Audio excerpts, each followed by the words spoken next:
KGF का पूरा नाम है Kolar gold fields. Kolar gold fields. Superstar Yash की ये फिल्म कर्नाटक के कोलार में मौजूद सोने की खदानों गोल्ड माइंस पर आधारित है। ये ऐसी खदान है जहां कभी लोग इन्हें हाथ से खोदते थे और सोना निकाल लेते। 51 साल के इतिहास में इस खदानों से करीब 900 टन सोना निकाला जा चुका है।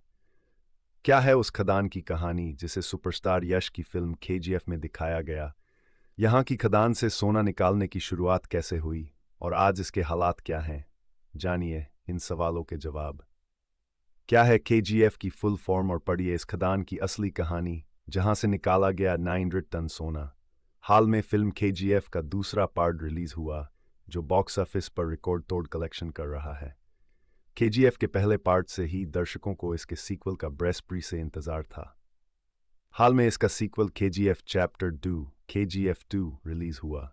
ये फिल्म रिकॉर्ड बना रही है। अब तक करीब 62 करोड़ रुपए कमा चुकी है। केजीएफ का पूरा नाम है Kolar gold fields. Superstar Yash की ये फिल्म कर्नाटक के कोलार में मौजूद सोने की खदानों गोल्ड माइंस पर आधारित है। ये ऐसी खदान है जहां कभी लोग इन्हें हाथ से खोदते थे और सोना निकाल लेते थे। 51 साल के इतिहास में इस खदानों से करीब 960 टन सोना निकाला जा चुका है। अंग्रेजों ने आरोस 4 से लेकर हाउथवर्ड 60 तक सोना निकालने के लिए खतरनाक एक्सपेरिमेंट किए, लेकिन उनके हाथ कोई कामयाबी नहीं लगी बल्कि ई मजदूरों की मौत हो गई। इसके बाद अंग्रेजों ने खुदाई पर रोक लगा दी। इस सोने की खदान पर बनी है फिल्म के जीएफ। इसके बाद लेवेली के मन में रिसर्च करने का ख्याल आया है। मैसूर के महाराज साल 1800 में लेवेली को कोलार में खुदाई की इजाज़त दी।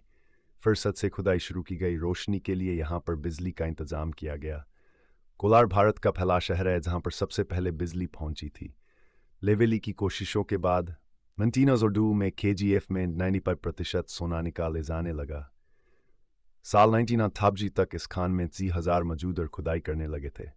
क्या है उस खदान की कहानी जिसे सुपरस्टार यश की फिल्म के जीएफ में दिखाया गया? यहाँ की खदान से सोना निकालने की शुरुआत कैसे हुई और आज इसके हालात क्या हैं?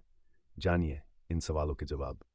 दुनिया की दूसरी सबसे गहरी खदान जिस सोने की खदान को फिल्म में दिखाया गया है वो कर्नाटक के कोलार जिले के मुख्यालय से 30 किलोमीटर दूर रॉबर्टसनपेट नाम की तहसील में है। दक्षिण अफ्रीका की पोनिंग गोल्ड माइंस के बाद कोलार गोल्ड फील्ड्स की गिनती दुनिया की दूसरी सबसे गहरी खदान में की जाती है। इस खान के बारे में कई कहानियां प्रचलित थीं। इन्हें सुनकर ब्रिटिश सरकार के लेफ्टिनेंट जॉन वॉरेन यहां पहुंचे। केजीएफ की सच्चाई जानने के लिए जॉन ने गांव वालों को एक चुनौती दी। उन्होंने कहा, जो भी शख्स खदान से सोना निकाल कर दिखाएगा उसे इनाम दिया जाएगा। इनाम पाने की चाहत में गांव वाले बैलगाड़ी में खदान की मिट्टी भरकर जॉन के पास पहुंचे। जॉन ने मिट्टी को जांचा तो वाकई में उसमें सोने के अंश मिले। उस दौर में जॉन ने खदान से 56 किलो सोना निकलवाया था। इसके बाद से के बीच सोना निकालने की काफ़ी कोशिशें हुई, लेकिन कुछ भी हाथ नहीं लगा।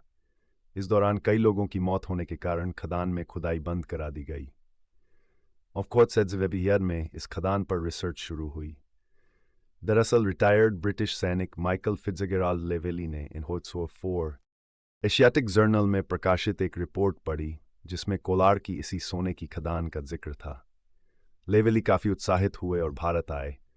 उन्होंने खदान के 7 किलोमीटर के दायरे में सफ़र किया और उन जगहों को चिन्हित किया जहां सोना मिल सकता है।